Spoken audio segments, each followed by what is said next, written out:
All right, so I'm going to go through this video section by section from the Jeopardy game. I'm also going to send you guys some more questions. They're just going to be from your book. I'm going to send you guys more questions to answer as well if you want to practice. You'll have the answer key in the back of your book that you can access online. Let's just go through this video. Since it is a review, same things before, it is going to go through kind of quickly. If you need any help, just make sure you're sending me a message. All right, so for basic index laws, these ones you pretty much really only had one law that you had to apply. And for this one, it was just distributing the power to a power. So when we distribute it to the 2, remember, we're thinking about it as 2 squared because this power of this 2 is 1. 2 times 1 is 2.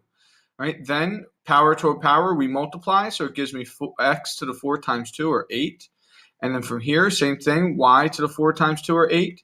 The only thing is that we can't leave 2 as 2 squared. So we need to go ahead and actually square the 2. So that will then be 4. So it'll be 4x to the 8th, y to the 8th. Right? Remember, if any of those numbers are on that sheet, you need to be able to actually give me the whole number and not just raise to a power. All right, so for the next one, for here, when we go to multiply, we want to multiply our likes with our likes. Well, we have this 3. There's no other coefficient here, so I know it's just going to remain 3. All right, now, here's where I want to multiply my likes with my likes. I have y and I have y squared. Right? The problem is on our review, a lot of you guys are writing y first, but remember, it has to go alphabetical order. The question can be written any way at once, but your answer must be written in the proper order. So y times y squared, I know is going to give me y cubed. Right? I'm leaving a little bit of space because I see I have this x there, so I know the x is going to have to go on the inside of that. X squared times x squared will give me x to the 4th. Right? You could have done the x's first and then your y's last. That's your call. Right? But here we're just applying our basic index law. So when we multiply, we add our powers. All right, after this question, I'm just going to start writing them out instead of taking screenshots from the Jeopardy game because it seems to be taking a little bit too long. But for here, our basic index laws. Right? So same thing. We're dividing our likes with our likes because remember, the fraction bar means division. So that means the first thing we're looking at is this 2 divided by 4. So think about it as a fraction, 2 over 4. If I wanted to reduce this, I would divide each one by 2. And that would give me 1/2. A lot of you guys on their tests were writing 2. 2 over 4 cannot result in 2 because we have more in our denominator than our numerator. It can't just all of a sudden change to be a different number. 2 divided by 4 is 1/2. So we can start by writing 1 over 2 in a fraction. Right? Then we can cross those out and move on to the next ones. Right? So now I have x cubed divided by x. So remember, one of the ways I was trying to get you guys to remember how to do this is look and see which one has more. Which power has more, my denominator or my numerator? Well, we know our denominator has more, so that means I'm going to end back up in my denominator. We take our power and we do 3 minus 1 because when we're dividing, we subtract. So 3 minus 1 is 2. All right, then the next one, here I have y to the 5th. Here I have y to the 7th. So that means I have more in my denominator, so this y is going to end up in my denominator. And then I can take my highest power and subtract it by my smaller one. That means I will have 2 left over in my denominator. And then the last one, I have z, and I have z squared. So once again, it means my denominator has more. And I take its power, 2 minus 1, the numerators, and that is equal to 1. So it's just z. All right, that is it for this part of the Jeopardy game. Let's move on to the next one. All right, so now we're moving on to the combined index laws, which is now where we're going to be doing multiple of them at once. All right, so when I go through this, I see here I have a power of 2. So that means I'm going to go ahead and simplify this parentheses first. So I'm going to distribute this power in, so 3 squared, so that is going to give me my 9. And then I'm going to distribute my power into the others. Power to a power multiplies, so it becomes x to the 6, y to the 6.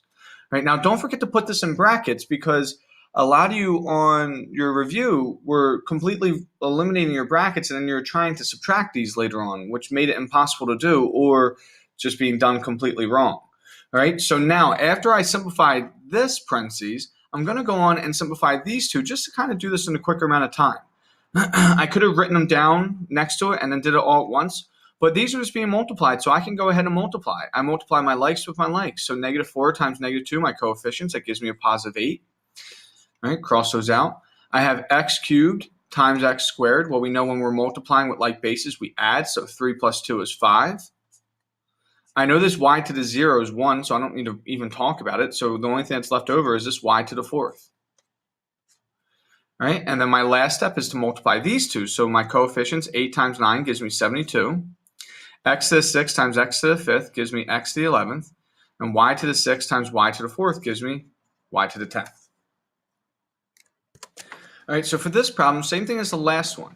I have something being raised to a power, and then I have two other parts that I'm multiplying. So I'm going to first simplify my power. So I will distribute this in. So this will then give me 4, because 2 squared. H to the 6th, because we multiply our power to a power. And j to the 8th, because we multiply our power to a power. All right, and now I'm going to go ahead and multiply these two just to kind of do this a little bit quicker. You didn't have to. You could have waited until after you multiplied this, your numerator. Then you could have just rewrote your denominator and gone from there. But I'm just going to multiply these right now. So I have 2 and no other coefficients, so it's going to be 2. I'll cross that out. Remember, I need to go in alphabetical order, so h, I, j, k. So that means I'm going to do my h's next. So h cubed times h to the 4th gives me h to the 7th. J will go next, so j cubed times j squared. We add them, so it becomes j to the 5th. And then k times k squared, we add them, so it becomes k cubed. And then from here, we look to eliminate. Well, I have 4 over 2. Well, 4 divided by 2, we know is equal to 2, so I can just write 2 for right now. Right? You don't have to write the 1 in your denominator unless you're going to be writing a variable in it. And if you do, you're going to end up having to create it anyway. If you wanted to start with 2 over 1, it's fine though. Right? Then we move on to the next one. We have 6 h's in our numerator and 7 in our denominator, so that means we have more in our denominator. So that means it's going to be left over in my denominator, so I can write the denominator now. And I take my higher power, 7, I minus the smaller one, 6. So that means I have a power of 1 left over, or just h. Right? Then the next one, I have j to the 8th and j to the 5th. So I have more in my numerator, so that means it's going to end back up in my numerator. I can do my larger one minus my smaller one, so that's going to give me 3. And that means I have j cubed left over now. And then there's no other k for me to deal with, so it's just k cubed. All right, let's move on to the next one. All right, so for this one, I am going to take this one a little bit step by step. So the first thing I'm going to do is get rid of this power of 3 in my denominator. So I'm going to leave my numerator as is, p to the 4th, q to the negative 2nd, because there's nothing there for me to simplify amongst themselves. I could get rid of those negatives, but since I'm going to be doing something in my denominator right now, I didn't want to start moving them around just because it get things a little bit messy. So I'm going to do them all at once. So here I distribute this to the 2. So it becomes 2 cubed or 8. Remember, it's not 2 times 3.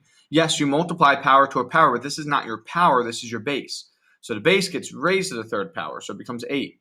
And then we multiply 3 times negative 4, and now we get p to the negative 12th. Right? And then same thing as we've been doing. We look at just our likes with our likes. So we have 2 over 8. Well, I know 2 over 8 is going to reduce to 1 over 4. So I can start writing my fraction as 1 over 4. Right? Then I can start looking at each of these letters, each of these variables.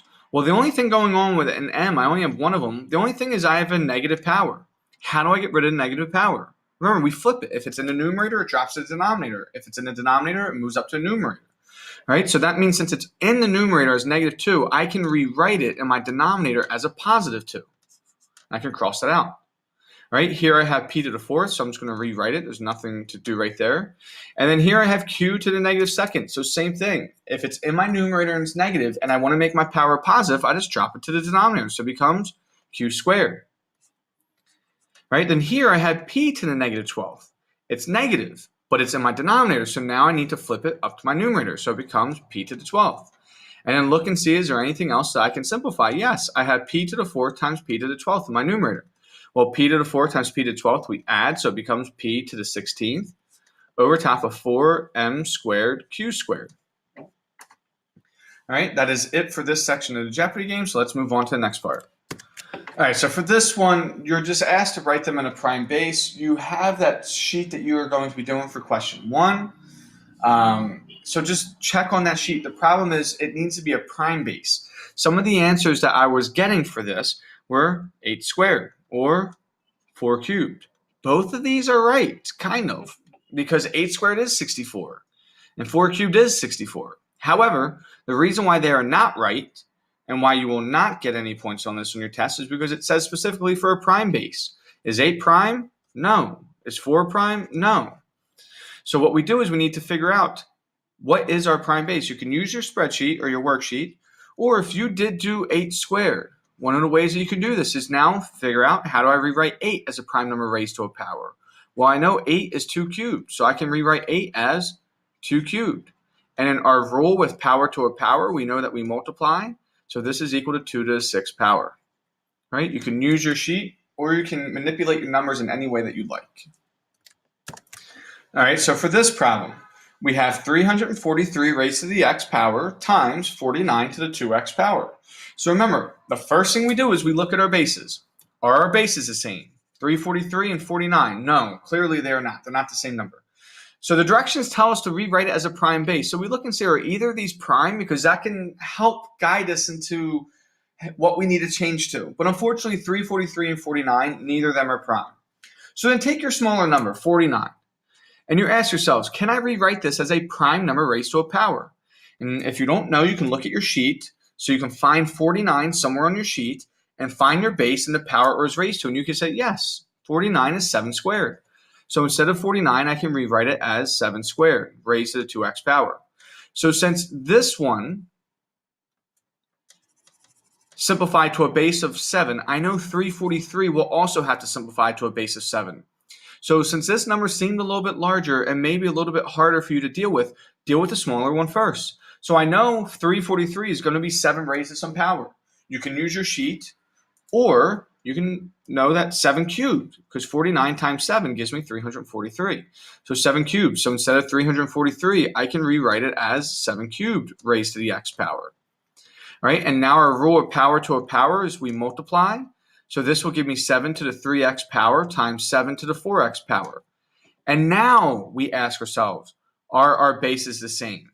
Yes, 7 and 7, they're exactly the same. So now we can go ahead and add our powers. So we can rewrite this as 7 to the 3x plus 4x, which is equal to 7x. So it's 7 to the 7x power. And that will be your final answer. All right, so now for this one, same thing. Look at our base. 5 and 125. Are they the same? No. But are either of these prime? Yes, 5 is. So that means I don't need to rewrite my numerator. It is going to remain 5 to the 3x plus 2 power. It's already prime. But that means this other base, 125, must be rewritten as 5 raised to some power. Right? In the future, you might get questions where you can't rewrite them, but for now, we're practicing the skills, so all of these are going to rewrite to the same base. And we know 5 cubed is 125. So instead of 125, I will write 5 cubed. And I put this in parentheses because remember, we are multiplying our power. So that means we're multiplying 3 by x plus 2. So make sure you remember to distribute that 3 into both of them. So then our power becomes 5 to the 3x plus 2. And after I distribute the 3 into the x plus 2, I will get 5 to the 3x plus 6. I'm sorry, I rewrote this wrong, and I'm realizing it now. This is not plus 2 down here. Down here, it is minus 2. I apologize about this. So this is minus 2. So it becomes 3 to the x minus 2, which will then give me 3x minus 6. Right? My apologies on that. I'm just trying to rush through this video. Right? Then, once we see that our bases are the same, we then think about our rules when we're dividing with like bases. And our rules are to subtract. Now, this is something I was pointing out last chapter, and some of you guys still made this mistake. I'm pointing it out again. When we are subtracting multiple terms, we need to make sure that we subtract both of them.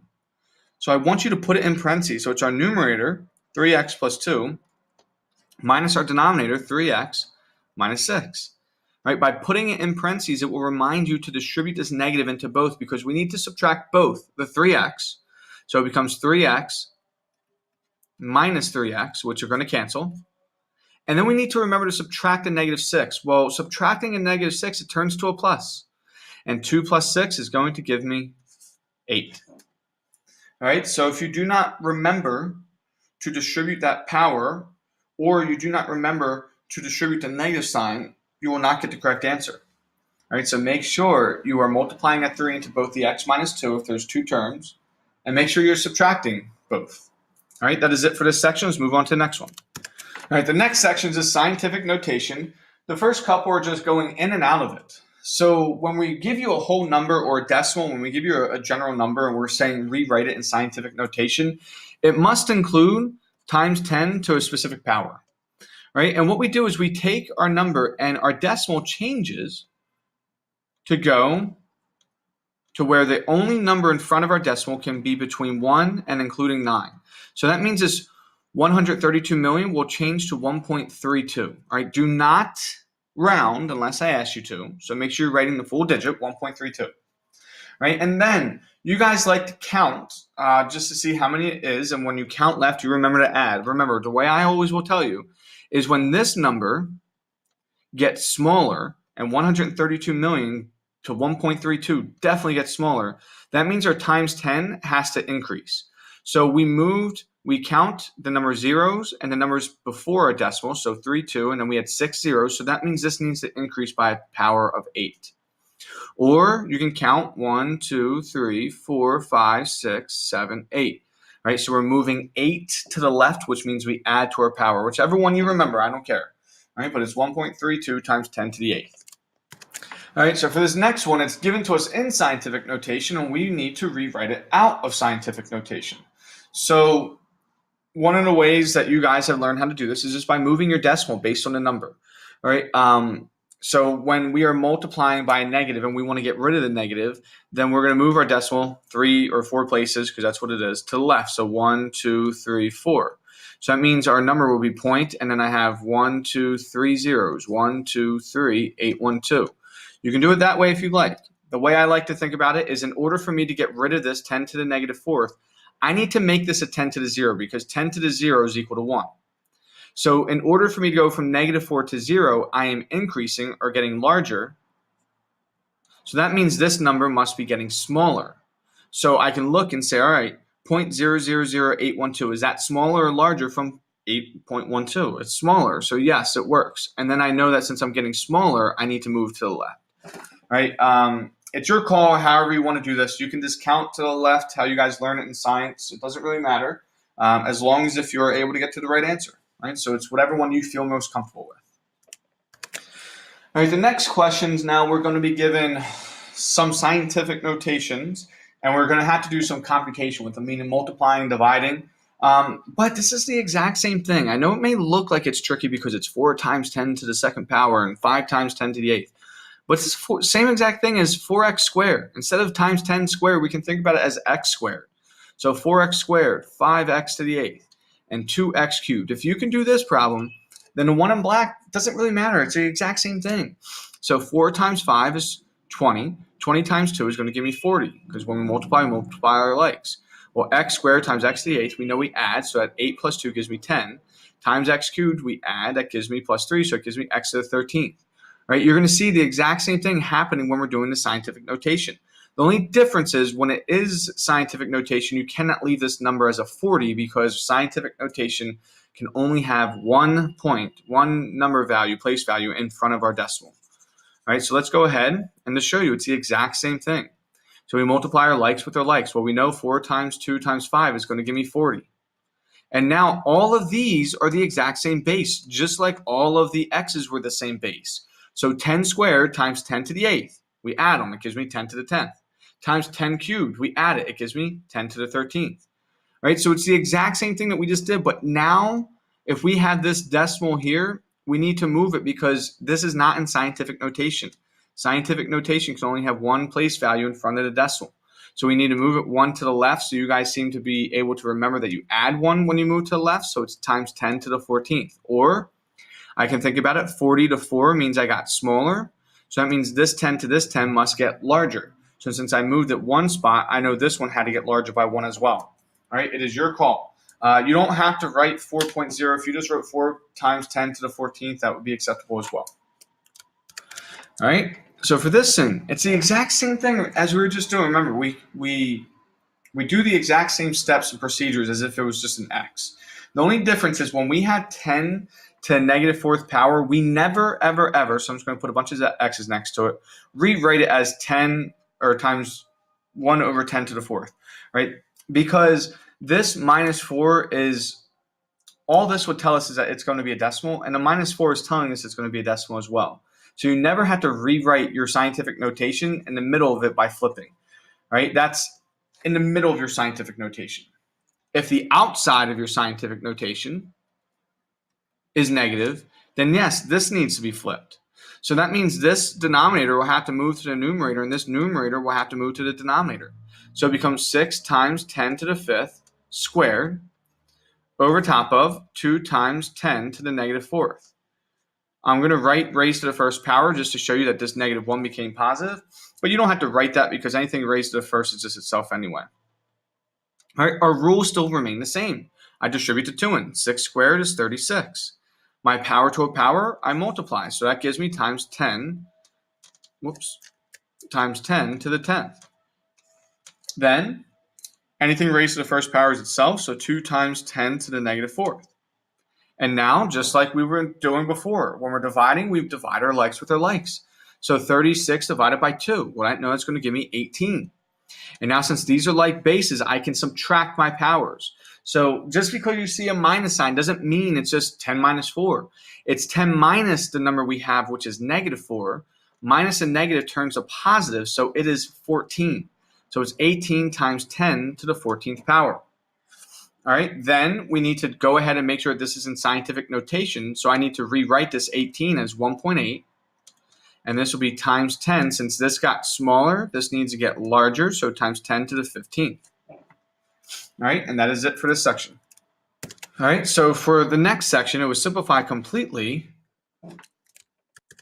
And it was 7 over 3 raised to the negative 3rd power.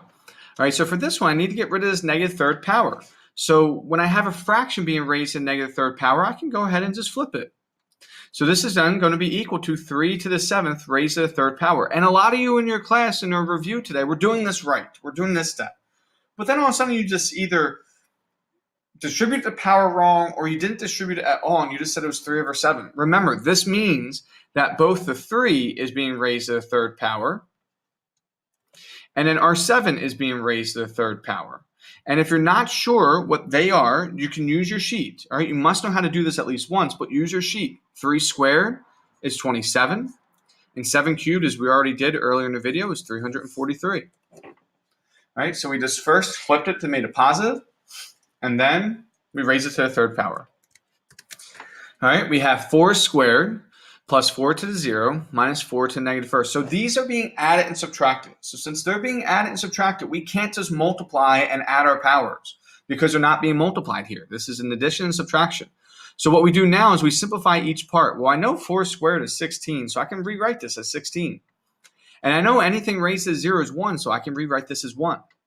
And I know anytime I have a negative power, I should be circling a negative power, I can make this positive by flipping where my base is. So 4 to the negative 1st, this is understood to be over top of fraction 1. I can rewrite this as 1 over 4. So it's minus 1 over 4. All right, then this minus 1 over 4, if you guys know this, 1 over 4 is equal to 0.25. So I'm going to just focus on this here first, 1 minus 0.25, this part. I'm going to bring the 16 down here. All right, I'm going to worry about that last. Well, 1 minus 0.25, you can think about this as 100 minus 75, or I'm sorry, 100 minus 25. Just getting ahead of myself. And that's going to be equal to 75. And then since this was a point and 1, we can just rewrite it as 0.75, right? Or you can do 1 minus 1 over 4 and get common denominator. So I multiply this by 4 over 4. So 4 over 4 minus 1 over 4 is equal to 3 over 4. Either way is acceptable, right? But doing that one first made us not have to deal with this larger number 16 until the very end, because once we get rid of this minus, any whole number plus a decimal or any whole number plus a fraction is just simply 16.75. Or if you rewrote it as 16 plus 3 over 4, it is simply just 16 3/4. Right? So doing the smaller numbers first allowed us to then break it down a little bit easier and maybe allowed us to solve this a little bit quicker. And maybe a little bit easier as well for some of you.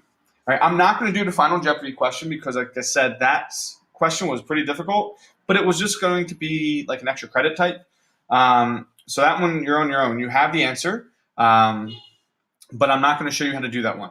All right, so keep working that one out, because if you can do that final Jeopardy problem without me showing you anything, you will be perfectly fine for this test, because that one is definitely a lot more difficult than any of the ones that you will get on your actual test.